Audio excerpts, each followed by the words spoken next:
Good morning. I'm Bill Smith. I'm president of the Seidman Alumni Association, and it just clicked 8 o'clock, and my fellow board members will tell you that I love a timely meeting, so let's get started here today.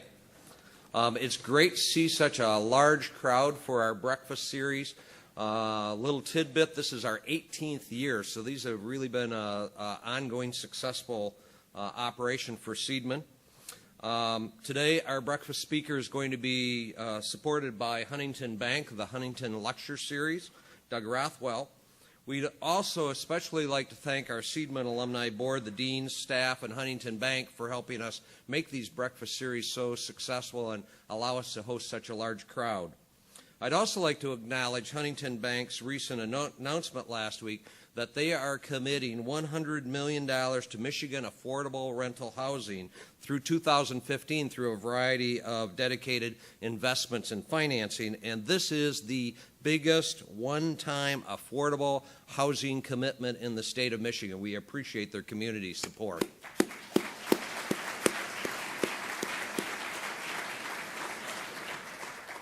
Now I'd like to introduce Mike Lindley, Senior Vice President for Marketing for Huntington and West Michigan and the Director of Regional Marketing for Huntington Bank, who will introduce today's speaker. In addition to coordinating all of the many community partnerships across the company, including Grand Valley, he's an active member in our community. He serves on the boards of the Grand Rapids Chamber, Experience Grand Rapids, the Downtown Alliance, the West Michigan Sports Commission, and the Grand Rapids Ballet. Mike?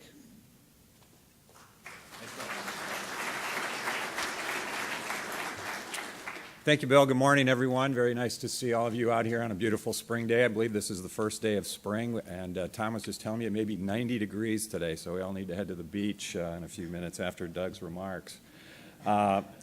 There's some very exciting things happening in the state of Michigan. I think you would join me in saying that the outlook for our economic recovery here in Michigan is certainly more than encouraging. I'd also suggest to you that the positive news that we continue to hear about is no accident. I'm told that when Governor Snyder reached out to a trusted group of advisors to help him chart the course for the recovery of our state, he pulled together a very small group, and Doug Rothwell was one of those people that he brought together. As President and CEO of Business Leaders for Michigan, a business roundtable of the state's top 80 CEOs, Doug is leading the efforts to help make Michigan a top 10 state for job, economic, and personal income growth. Doug's career has included his work as president of Detroit Renaissance and president and CEO of the Michigan Economic Development Corporation. It's also included a stop at General Motors Corporation, where he was executive director of worldwide real estate, and he also served a term as chief of staff for the governor of Delaware. This morning we will learn more about efforts well underway to grow a new Michigan. Please join me in welcoming Doug Rothwell.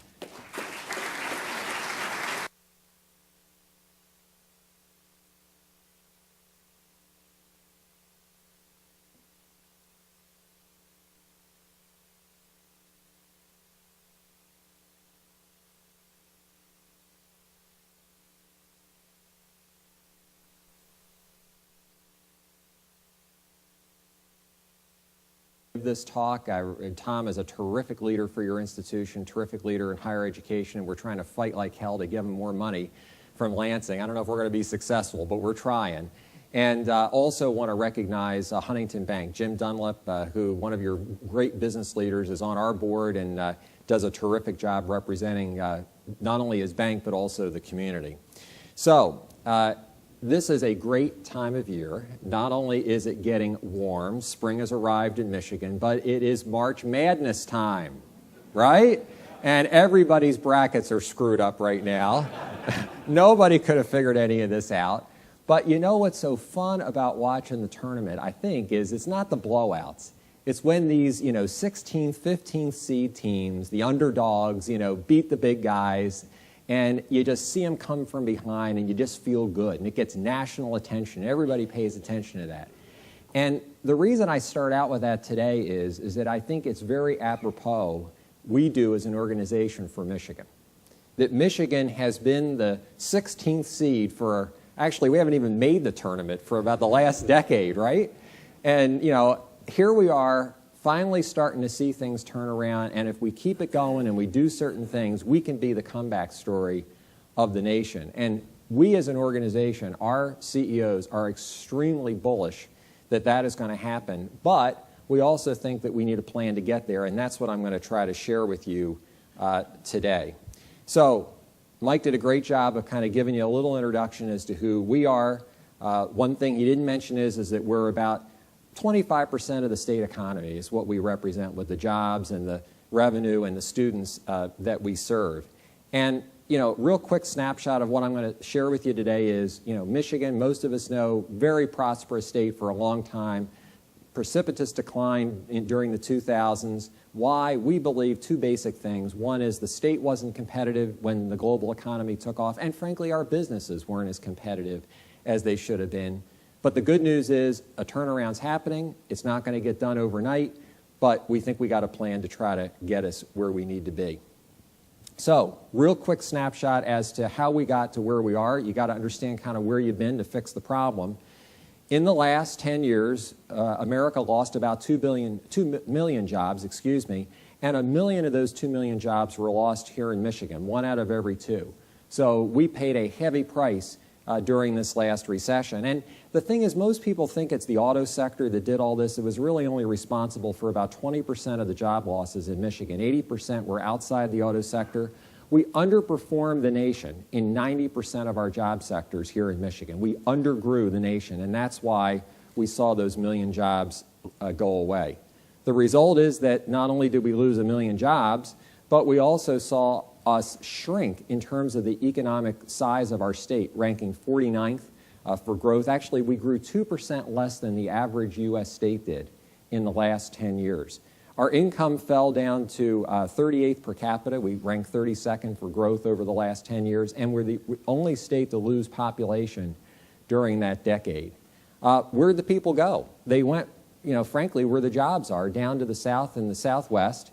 And the reason why this is so important is growth begets growth, right? I mean, if you're a business, you want to grow where it's growing. That's where you want to go. And so if you see Michigan as a place that's shrinking, that's not a place that you're attracted to.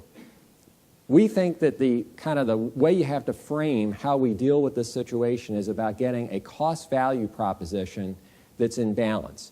And so, again, that balance, though, can't be achieved by any one factor. It's really having a cost structure that is relative to the value you offer, or having preferably a cost structure that's slightly lower than the value you offer. And these factors vary based on the needs of a business. So it's not just, for example, trying to get the lowest cost. Sometimes it's quality of life. Sometimes it's the education of the workforce. It really varies based on the individual business. Let me give you a real quick sense of kind of where Michigan stacks up relative to all the benchmarking data that we have. First off is that from a talent production standpoint, we graduate more college students than the average U.S. state does. We rank very high in terms of our technical talent base, both in terms of people with degrees as well as skilled trades. Highly innovative state, top 10 for research and development, both in industry and at the universities, and a geographic location that is very advantageous. Short air routes to Asia, deep water ports that are closest to the East Coast for entry of goods out from the rest of the world. But we've got some negatives. We're about 3 to 4% more expensive to do business in than the average U.S. state. Not a lot, but enough that it can make a difference in some situations. We also have a regulatory climate that is more complex than the average U.S. state, partly because some of our standards at the state level are different than you would find at the federal level, which makes Michigan stick out in a bad way, and the fact that we have 3,000 units of local government, which means we have 3,000 different sets of rules that business has to comply with. Our education attainment level of the existing workforce is not so good, 31st in the nation. So while we have a great flow of new talent coming in with skills, the existing workforce is relatively undereducated compared to the average U.S. state, and we know some of the problems we have with our roads and infrastructure. Our cities, very important in terms of the perception they create of the state as a whole, and unfortunately most of our cities are not seen as vibrant, vital places. Grand Rapids is a great city, but unfortunately the perception of Grand Rapids and Detroit and Lansing and Flint and other Michigan cities outside of this area is not where we still want it to be. Michigan's not an island.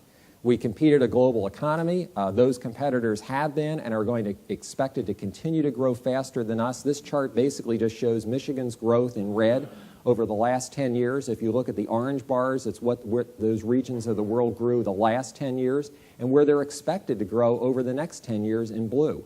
We are in a nation that is, relatively speaking, growing slower than the rest of the world. We're in a region in that nation that's growing, relatively speaking, slower than the rest of the nation. That's a problem in terms of trying to accelerate growth and investment. The good news, the turnaround in Michigan is absolutely underway. We've actually seen a 1/3 drop in unemployment over the last couple of years, 3 times faster than the national recovery. We've grown faster than most of our peer states, nearly as fast as a top 10 state since the year 2009. We've seen our per capita income grow 1.5 times the national average since 2009. Now, we're still at, 38th, which is not where we want to be, but it's better than where we were even just a few years ago. So our goal is to get Michigan to be a top 10 state for job, economic, personal income growth, as Mike mentioned. We think this is the best way to try to not only get great jobs for our citizens, but also the resources we need to have the quality of life that we all want. Now, when we did our research, there were a couple of characteristics that we found in what makes a top 10 state a top 10 state. One is they're distinctive.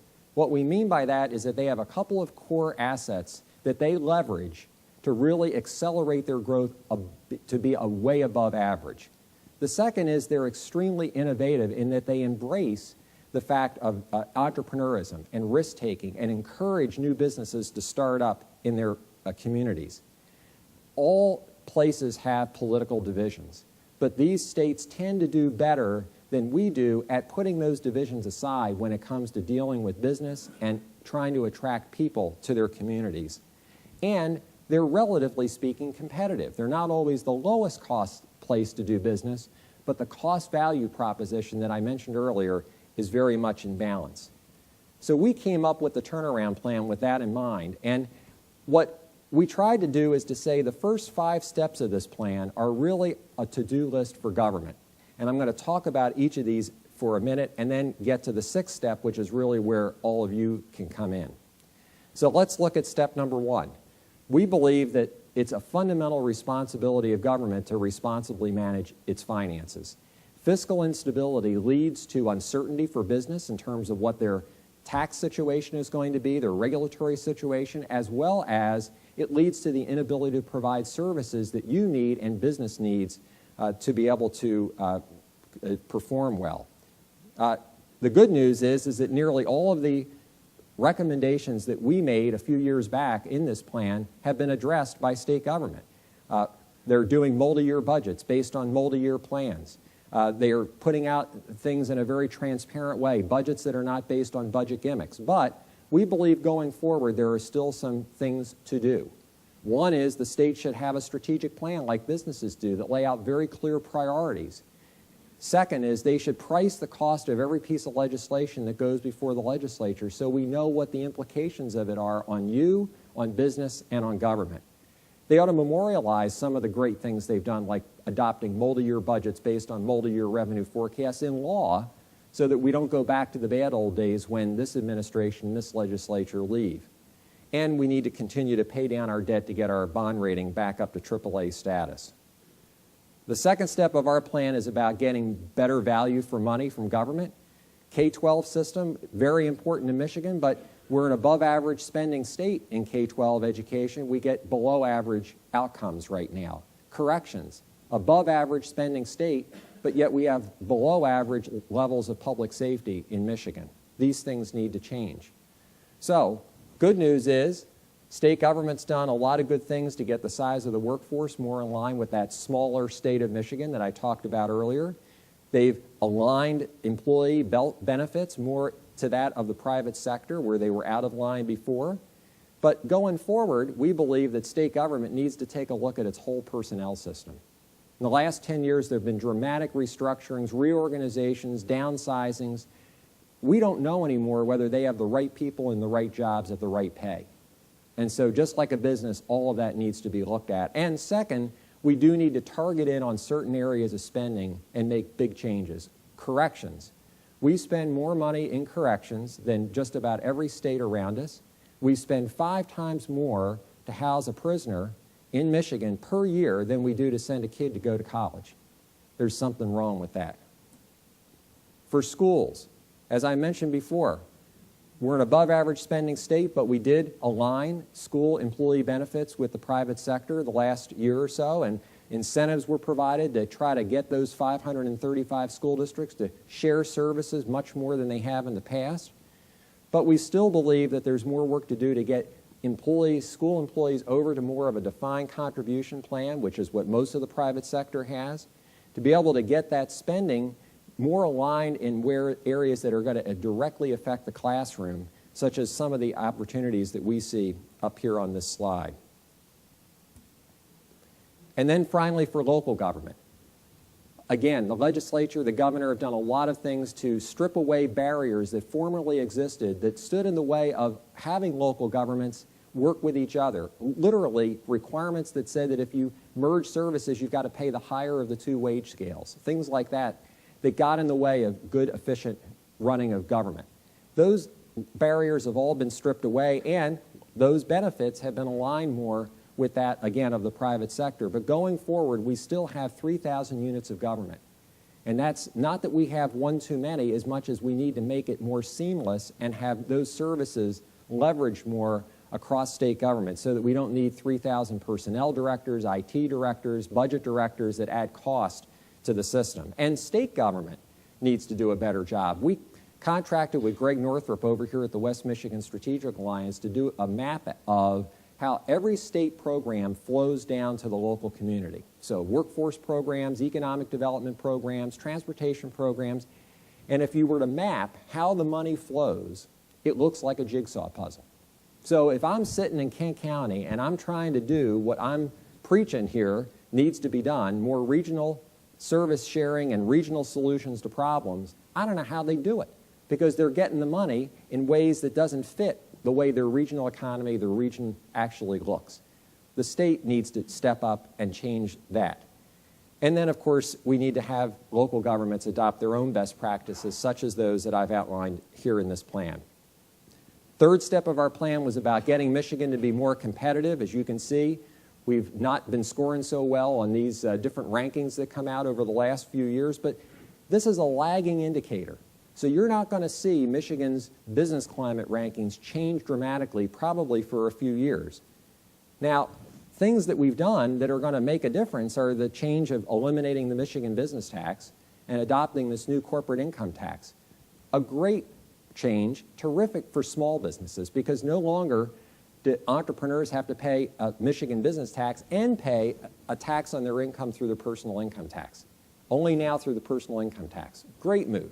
But for larger companies, we're actually either not paying any less or more than we were before. So the burden of this corporate income tax has been shifted to some degree, and it's still about average overall in terms of the rest of the U.S. We've paid back our unemployment insurance debt, over about $2–3 billion worth of debt we racked up in the last 10 years as our unemployment levels were high. We had to pay out unemployment benefits. The good news is we've paid those back, but it's going to rack up our unemployment insurance costs that much more on business. Plus, we have things like a personal property tax in Michigan that we don't have in other states.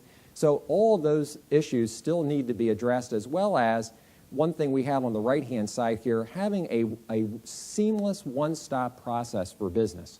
When you've got 3,000 units of local government, you have 3,000 different sets of rules, zoning, permitting, land use, that come into play. Now, we're never going to probably get rid of all of that, but what we have to do is figure out a way to make it as seamless as possible for the business so that Michigan feels more like the southern states are, which is kind of truly one-stop shopping. Step 4 of our plan was recognizing, just like a business, you've got to invest for future growth. There are 2 areas that we think need to be focused on. One is higher education. We're going to need over 1 million more people with a college education, associate's degree, or higher in the next 15 years to meet Michigan's workforce needs. And Two is we've got this tremendous geographic location, but we can't leverage that if we don't have the infrastructure that connects us with the rest of the world. We have made no progress on investments in Michigan over the last year or two because of the financial problems of the state. But going forward, we do think it's time to set a goal of, in higher education, making Michigan what it once was, a top 10 state for funding based on performance of the institutions, and to get our infrastructure back up to where it should be so that we can connect Michigan with the rest of the world. The fifth step of our plan recognized the fact that cities and metro regions of Michigan disproportionately drive the state's economy. More people live there, more talented people live there, more exports come from there. So if our cities and metro regions are not, if you will, outperforming their throw weight, we're not going to be able to get Michigan to be a top 10 state. We worked with the Brookings Institution over the last year to come up with what we thought was a good strategy state government could adopt to help these urban metro regions. And there's a couple of points I just make on it, which is, first, you can't implement an urban redevelopment strategy in the absence of having a strategy that also helps the whole metro region grow. Cities are not islands. So if Greater Grand Rapids is not doing well, the city of Grand Rapids cannot thrive, and vice versa. Second is, we need to recognize that manufacturing is a huge part of the economy. And in fact, it helps drive the creation of the innovation and R&D jobs that we so crave. If we don't have enough of a manufacturing base, we can't get those other jobs that we want. And so while we want to diversify, manufacturing has got to be part of the solution. And the other point I'd make is that state government has had a kind of peanut butter approach to the way it's approached urban redevelopment in the past. And what I mean by that is it's taken very limited dollars and kind of spread them very thinly across many, many communities in Michigan. We think that what they ought to do is not only prioritize this for spending, but also to prioritize where it gets spent and to focus on communities that have shown that they can make a huge difference in improving their own selves. So let's focus the money on places like Grand Rapids, Midtown Detroit, and other communities that are showing that they are making great progress. So think of this plan. The first 5 steps, as I mentioned, is kind of a to-do list for government. But the 6th step of the plan is really important because while the first 5 steps will get Michigan to be a competitive place to be, if you will, an above-average state, the 6th step is what's needed to get Michigan to be top 10, and that is leveraging assets that we already have in Michigan today, not going after something that's not here, not trying to incentivize a brand new industry to come into Michigan. What are we good at that we can really be terrific at trying to use to drive the future of our economy? What we spent the last year doing is looking at 3 factors. What does the world need more of? 2, what is Michigan really good at? And 3, where are we good at that and have a competitive advantage against other places that are also good at providing those services or those products? And where they align, where those 3 factors align, we identified a series of potential assets that we thought could be used as the platform to build a new Michigan. Okay, that's basically what we did. So steps 1 through 5 get us to be competitive. Step 6, when I show you what these assets are, we actually did some economic modeling and looked at it, what they could produce. Potential of 500,000 incremental new jobs in Michigan and $18,000 in incremental per capita income growth over the next 10 years. If we did that, if we achieved even part of that potential, Michigan, no doubt, will be a top 10 state in 10 years. No doubt about it. So let's look at each one. Engineering. The world, in order to grow, the developed world, is going to need to increase productivity. The way you increase productivity largely is through engineering-based solutions. Michigan has more engineers per capita than any other place in the United States. Second, geographic location. There is an exponential growth in the movement of goods and services Because think of it yourself, you're getting everything just in time delivered to your door. And it's going to grow even more in the future. Business already works that way. Chicago, the traditional gateway to the Midwest, is absolutely congested and landlocked. Its deep water ports are too far inland from the East Coast to be really effective. The railroad lines, the highway lines that go through Chicago, you've all been through there, are overworked, and the airport is landlocked and has no capacity to grow. Michigan has the absolute potential to be the second alternative gateway to the Midwest. We are within 500 miles of 50% of North America's population. Third, our higher education system. Yes, it is absolutely critical to invest in it to get more of the talent that we need that I talked about earlier, but it's also an economic engine. Think of it as a sector of our economy. In fact, it contributes somewhere between 10 to 15% of Michigan's GDP. So we have more people that want a Michigan education, particularly from out of state, than we are allowing in. And we don't do that because we're worried politically that it might somehow offend the legislature or politics if we do that. Well, without sacrificing any slots for in-state kids, what if we were to loosen the reins up and let Michigan universities serve more out-of-state students? North Dakota, 50% of their students in the North Dakota education system come from out-of-state. Only about less than 10% of ours do here in Michigan. We're actually about 50% below the national average in terms of out-of-state students going to Michigan schools. I don't know about you. I think the Michigan university brands are far better than the North Dakota university brands, and I think we could kick their butts in terms of getting, and think of the economic impact that comes from that, just as one example. Natural resources. The world needs more food. Food is becoming increasingly scarce as world populations increase. The world needs more natural resources, particularly water. Now, we have to do this in a sustainable way, but Michigan is the #1 state in America for its diversified agricultural base.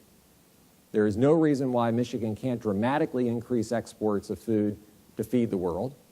And we have to also look at some of the natural resources that we had and not try to just lock them up, but figure out a way to use them to take advantage of them, such as water, which is going to increasingly be a determinant as to where people and business move.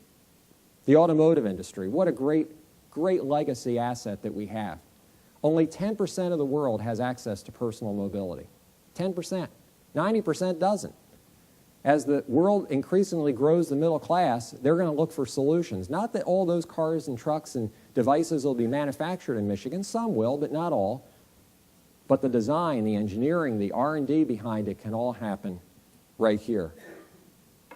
Finally, our health and medical expertise, a legacy of the pharmaceutical industries that grew up in Michigan, but also the great medical institutions, great medical colleges that we have. You can see up there, we're already a top 10 state in terms of medical health talent. As the population gets older, more demands for quality of life, no reason why Michigan can't be a place that grows those enterprises based on that talent that we have to be able to serve some of those needs. So what I'm going to show you next is a video. It takes only a couple of minutes where Bill Ford, who's our champion board member behind this whole effort, and some of the other co-champions are going to talk a little bit about these opportunities and how they come together into what we see as a new Michigan.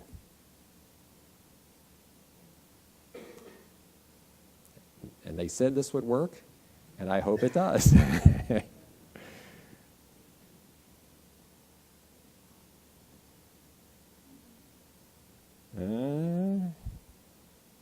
Oops. I may need a little technical help here, guys. I had such a great lead up for it. Here we go. There we go.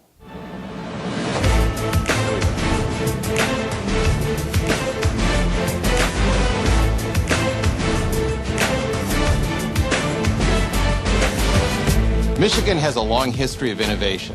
After all, it was my great-grandfather Henry Ford and other automotive pioneers from the state of Michigan that put the world on wheels more than a century ago. As Michigan's turnaround gets underway, you can begin to see how we can grow a new Michigan. If we focus our efforts by building on our centers of excellence, our state is well poised to lead in the 21st century.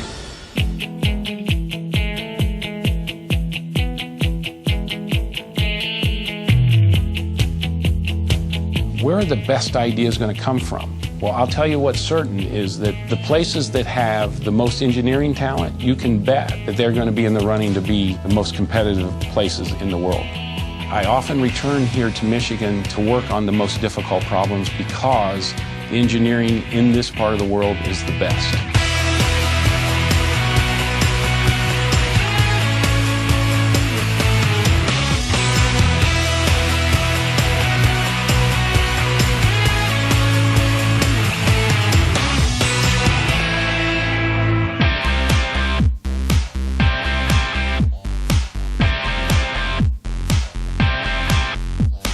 Michigan can really take advantage of what we have in terms of location, in terms of underutilized infrastructure, and in terms of the knowledge and skill of our people here in Michigan to be the next global logistics hub.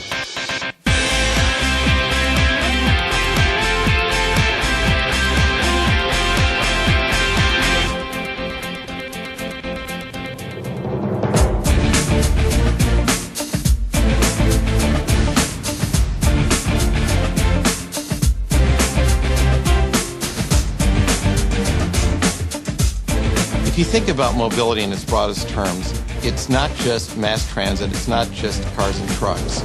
It's everything that moves people around. We now have this new challenge, the notion of solving global gridlock.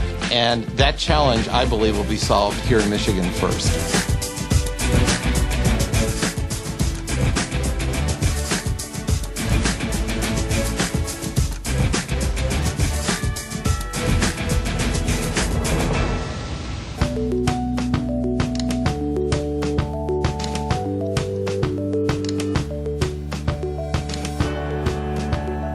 The lifestyle that we have here in Michigan is unique, and our abundant resources drive a lot of that and make it a very special place to be and live and work.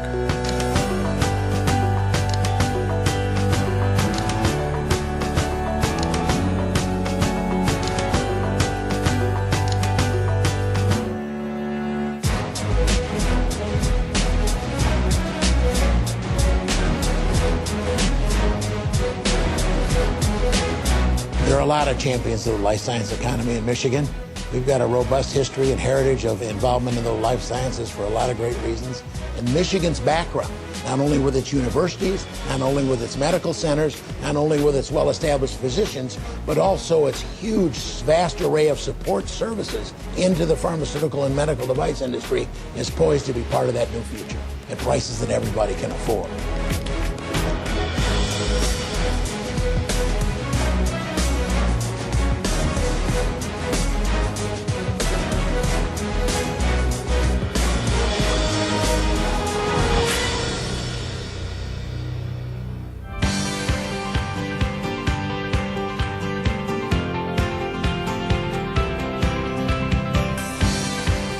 Higher education really does have an enormous economic impact on the state of Michigan. And in these ways, we are really helping to drive an economy that we find ourselves competing in today. As the president of the University of Michigan, when I say Michigan, I'm not just talking about the university. I'm talking about our great state.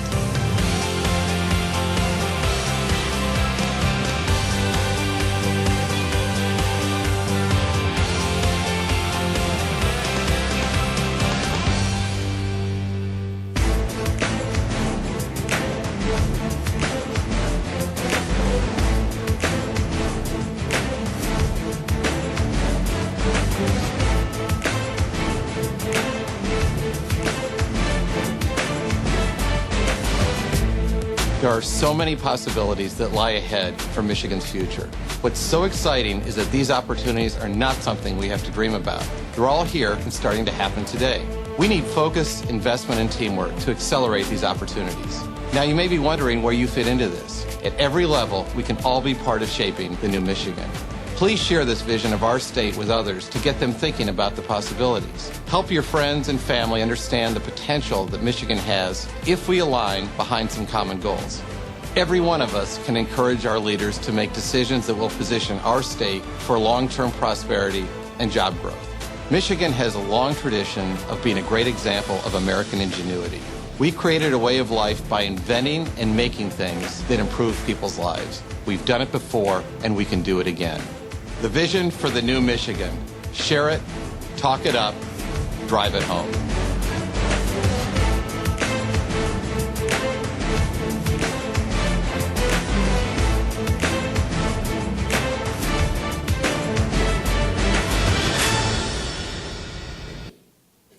So, I hope that this gets you excited about Michigan's future and what we can be. Not that every one of these assets will align with every region of our state, but after spending about 400 hours of CEO time and a year's worth of McKinsey & Company's research, and hopefully also just your own reaction, is none of these should be new to you.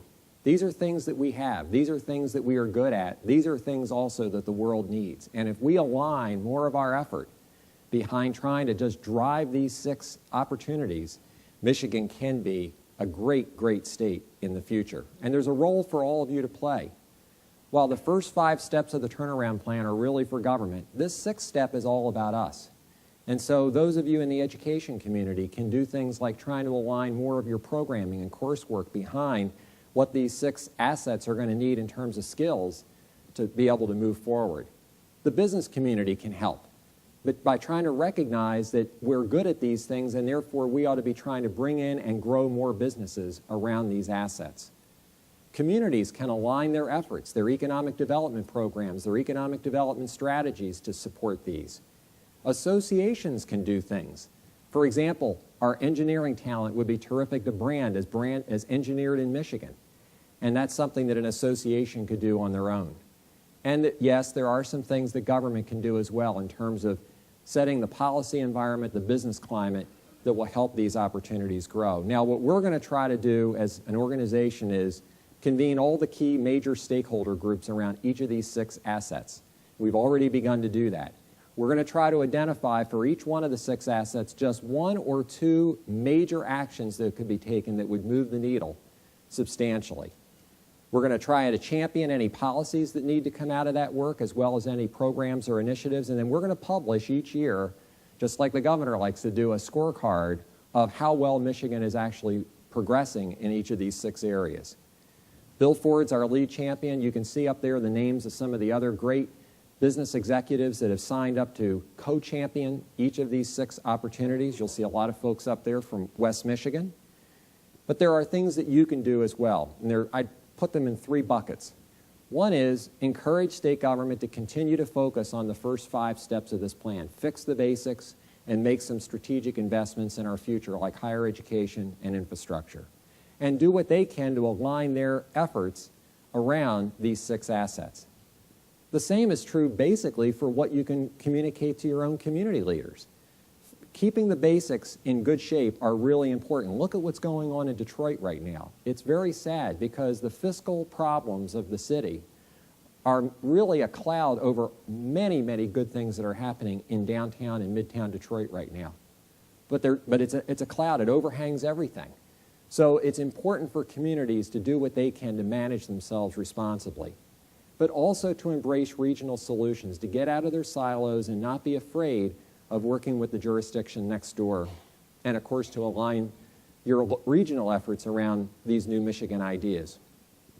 Maybe the most important of all is what you can do as an individual in the way you talk and the way you act. We have been looking down at our feet for the last 10 years, and for good reason. We've been down. It's been a tough, tough decade. But the turnaround is underway. The data shows it. The attitude, if you were to go into one of our board meetings with our 80 CEOs, they are downright bullish right now on what Michigan's future is. We need to start looking up at the future and letting people know that Michigan's turning around. And we have got a tremendous, tremendous future ahead of us. So here's a couple websites you can go to if you want more information, but let's do what Bill Ford said, and let's drive it home that Michigan's turnaround is not only underway, but it's possible for us to be a leader once again. Thanks very much for your time.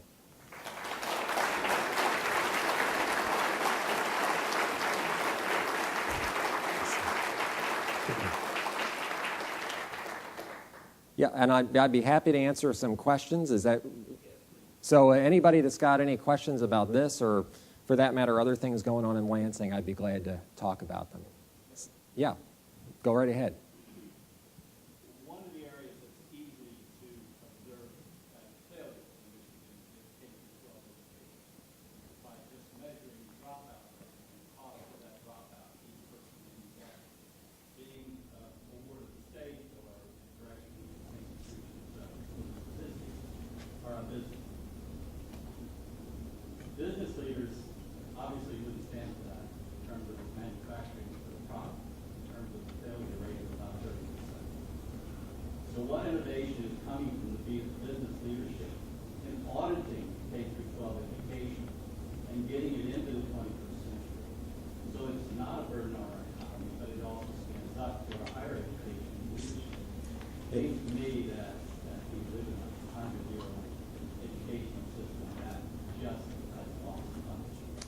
It's a great question, and there are some very specific ideas, excuse me, that we have in the plan that I think you've all been given copies of that you can look at in more detail. But fundamentally, we kind of look at education in three tranches. One is kind of what goes on before kids get to the K-12 system, the K-12 system itself, and then where they go afterwards. And our overall feeling is that the early childhood system and the higher education system really need increased investment, that the reason why they're not performing where they could be, in the case of higher education, they actually are performing, but we're at risk of losing that if we don't do something about it.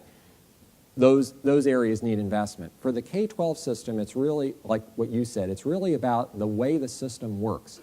Not that over time it doesn't need more money, but that there is a fair amount of money in the system right now. Is it really getting to the right places? And what we've tried to do as an organization is to really focus our efforts on what we do best and not trip over others. So we've partnered with the Center for Michigan. I think a lot of you are aware of Phil Powers' group. And we basically said to them, you know what, we're going to kind of look to you as the lead there to help us figure out how do we make changes within that K-12 system that we can support. And they're already holding a series of conversations around the state right now. You probably, maybe, if you're not invited to one, you will be invited to one probably very shortly to give your thoughts and for them to share what they have found out with the benchmarking data to get your reactions. Some of the early ideas that are coming out are the idea of perhaps going back to looking at master teachers and what we could do to try to reward the best teachers, to try to empower principals in local schools to a greater degree than we do today, certainly more choice options, so that the system operates more like a marketplace. So they've not reached their final conclusions yet. They will by the end of this year. But that's kind of how we're approaching the issue. Other questions? Yes? I would like to see value for the money spent in our education as opposed to throwing more money at it. We have schools that cost $14,000 a year. I'm using approximate figures here per student. Where other schools are doing it $7,000 per student. And I think we're in a very wealthy community here in a way, and the tendency to just throw money at something is getting in the way of really fixing it. You're talking about the K-12 system now? Pardon me? Are you talking about the K-12 education system? Yeah, as evidence, I have 3 children of my own with postgraduate degrees. We're talking about getting education. The first one moved out of the state 3 years ago. The second one is moving right now. PhD, can do anything. The third one is a medical doctor, 14 years of education. And the second one is in-state a patent. So we need, Right. more fixing that needs to be done. Yeah, there's no question, and there's a lot of reasons why there's a differential sometimes between what one district costs to go to school there versus another district. But that's our basic conclusion as well, is that there needs to be increased productivity in the K-12 system. Now, for higher education, it's a lot different. In higher education, what Michigan has done over the last 10 years is it's cut $1 billion from the higher education system. And what's happened is that you've seen tuition go up for kids in this state. Now, for low-income kids, largely the institutions have raised enough private money to kind of cover that and make sure that the kids could still have access to school. But for middle-income kids, that cost has been almost directly, dollar for dollar, passed on. And at some point, even right now, it's cheaper to go out of state to an out-of-state public school than it is to go to in-state Michigan school for a Michigan student, and that's not right. And Tom could talk about this in more detail, but I mean, we are fearful that at some point we are going to lose. It is going to reach a tipping point where middle-class kids start to say, you know what, I'm better off going out of state for a college education because it's just too damn expensive in Michigan. And so we as a state have got to step up and realize that that's our responsibility to fix. And again, we're not just saying let's write a blank check and throw money at it, to your point, but if we do it to those institutions that are performing well and getting good value for money, Grand Valley is a great example of that, then that's the direction we think we ought to go in. Other questions? Yeah. I'm sorry, I'm getting you next. No, it's okay, Mark. Go ahead. You talked about the transportation and the distribution of, as far as the international bridge process that proposed one, the negative trust has come out on the other side against it. Is there a role that your organization would take to help us deal with our state representatives and deal with it on the board? Yeah, I mean, here's what's, the question was, what do you do about the bridge that's being held up because of, politics? And essentially what's happening is that it's, one person in this case putting a lot of money out there to kind of feed misinformation about, what the real proposal is to build the bridge. Yeah, I mean, it's important to let your legislators know you think the damn bridge ought to be built. It's that simple. And as long as the elected leaders don't hear from folks like you in mass, they're going to be influenced by this kind of information because it affects, some people that are maybe not paying attention to this as much as they could be, and therefore it's scaring them in terms of doing the right thing and making the right vote. One thing I didn't say in this talk, but I often say to groups is that, we tend to blame elected leaders a lot for a lot of problems, but really elected leaders are mirror images of all of us. I mean, they're basically, not wanting to get out in front of the public that elected them. And so if we are not communicating to our elected leaders what our priorities and interests and issues are, then shame on us. I mean, we're to blame for that. And, I don't want to do a show of hands, but, I would guess that if I asked you in the last, 6 months, how many of you actually talked to and communicated to your local elected leaders what your priorities were, my guess is not many hands would go up. Maybe folks like me or Tom would because we're paid to do that kind of stuff. But those of you that are not paid to do that kind of stuff, you're the ones that need to get engaged in these discussions. And Mark, to your point is, if you think the bridge ought to be built, you ought to let your legislators know that. There was a question back further. Yes? You had said that the perception of Michigan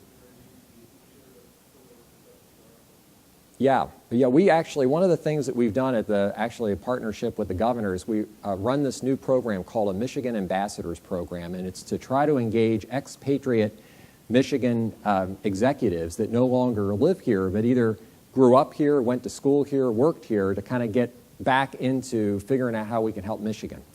And it's in its infancy, but we've already brought them back for one retreat and kind of did a download of what they're thinking here and feeling. And we had a CEO summit over in Detroit just last week where we had some more of them back. And what they'll tell you is that, one, it's looked at as, Rust Belt. That image still persists. A state that has been down on its knees, maybe in recovery, but, recovery is a double-edged word. Sometimes it's looked at well, sometimes not. And, what's certainly going on in Detroit.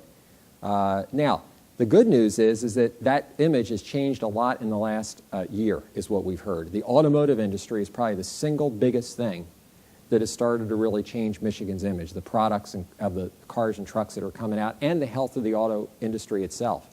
The other thing that we're hearing is Michigan's got its act together in terms of state government. That it's a state that is charting a different path. We're not Wisconsin, we're not Ohio, we're not doing it in a confrontational way, yet we're making progress. So that's the good news. But like I said with these national rankings, it takes a while to turn it around, and so we got to stay at it for a few more years before we start to see that really take hold nationally. Other questions? Guys are easy on me. Yeah. Yep.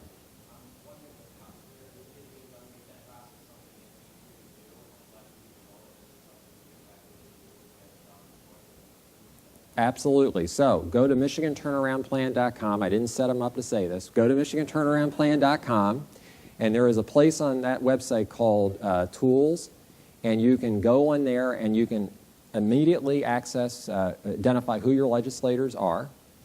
You have talking points there if you want to use them or not to share ideas with the legislators. There's also a list of all the media outlets in your local community, radio, TV, newspapers that you can access in terms of trying to share your opinions. So we've tried to provide a portal there, if you will, that makes it easier for you to figure out kind of who to even talk to. But it's up to you to say what it is what you want to say. Other questions? How many believe Michigan's, I'll get to you in 1 second real quick. How many believe Michigan's in a turnaround? How many believe Michigan can be a top 10 state if we put our minds to it? All right, just about as many hands. All right, good. Yeah.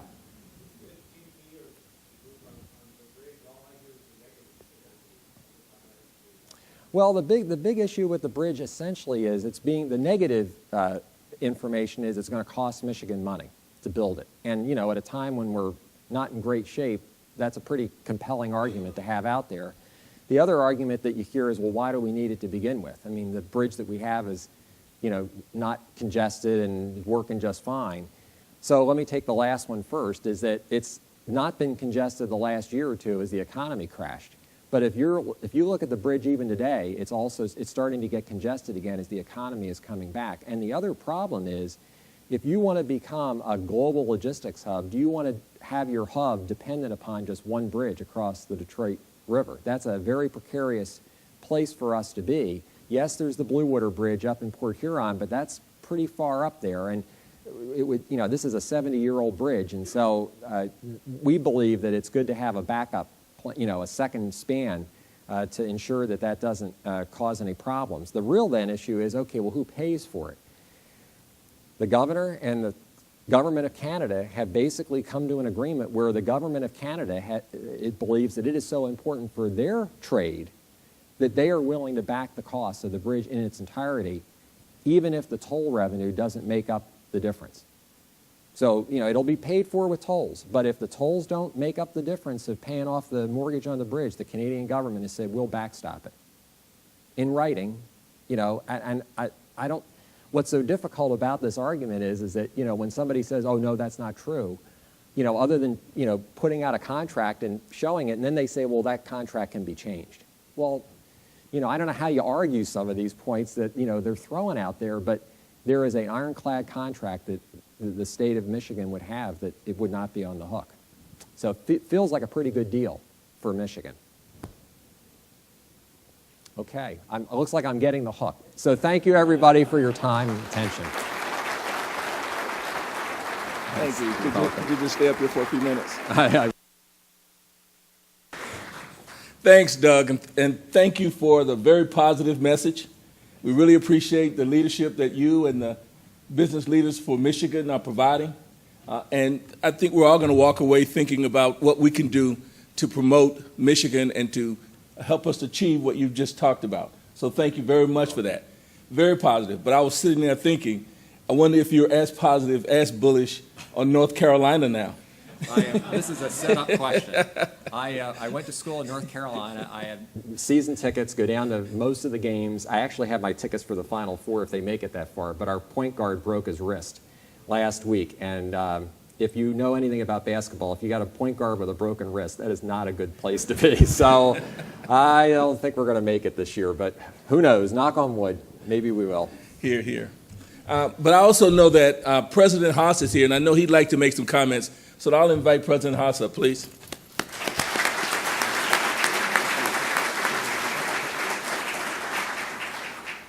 Well, I do appreciate the support from Huntington Bank and the business leaders as represented by a great leader in his own right with Doug Rothwell. Last week I had an opportunity to share some thoughts pretty direct thoughts with our legislative leaders at the Higher Education Appropriations Committee. And during that time, I was resonating a lot with this Michigan turnaround plan. Doug and I have been colleagues now for almost 6 years, looking ahead. And in fact, when I was chairing the President's Council, we came together as a group of 15 chancellors and presidents and understood that we have responsibilities with the business community to create a state that we want. And we heard that today. And then during my testimony last week, I came back and resonated again that there is a mutual accountability that we have to have with the higher education community, with the business community, and with our legislative leaders.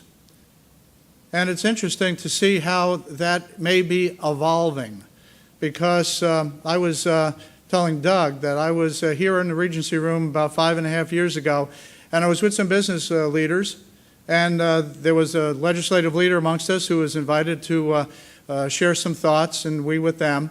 And the first question was, Tom, why are you here? I said, that's an interesting question. I think I'm the fuel, the talent that supports the business community. And he says, oh, that's the type of educational opportunity that we have and continue to have, as Doug put out a challenge to us. And then in the legislative hearings, I, again, was straightforward and said there needs to be mutual accountability. In the Constitution, we talk about maintenance of effort of the state in support of higher education, and we have cut $1 billion. And that will impact long-term, if we don't watch out, where we're going. So I asked them to prioritize. I asked them to look at policies that are mutually supportive of the vision that we have, and again, as highlighted here with Doug's presentation. This is forward-looking. We're not going to turn this around in one day, 1 year, but it's going to take some time. But I do know in my heart of hearts that if we do this together with the business communities, profit or not-for-profit, and with the higher educational institutions across, not just public, but in the private and the community college sector, and definitely bring in the K through 12, we can, in fact, achieve these goals of a top 10 state. We have to prioritize, we have to invest, and that was my challenge to our legislative leaders. And this was great alignment, Doug, and I do appreciate, again, your leadership, the leadership of the business leaders of Michigan as we move this state forward.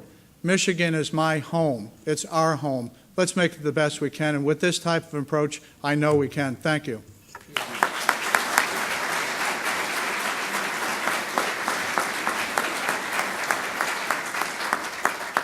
Thank you, President Haas. And we do have a gift for you, Doug. In fact, a few gifts here, tokens of our appreciation for your comments this morning. Appreciate it very much. Thank you very much. Thanks. You're welcome. All right. Do another hand for Doug, please. Thank you.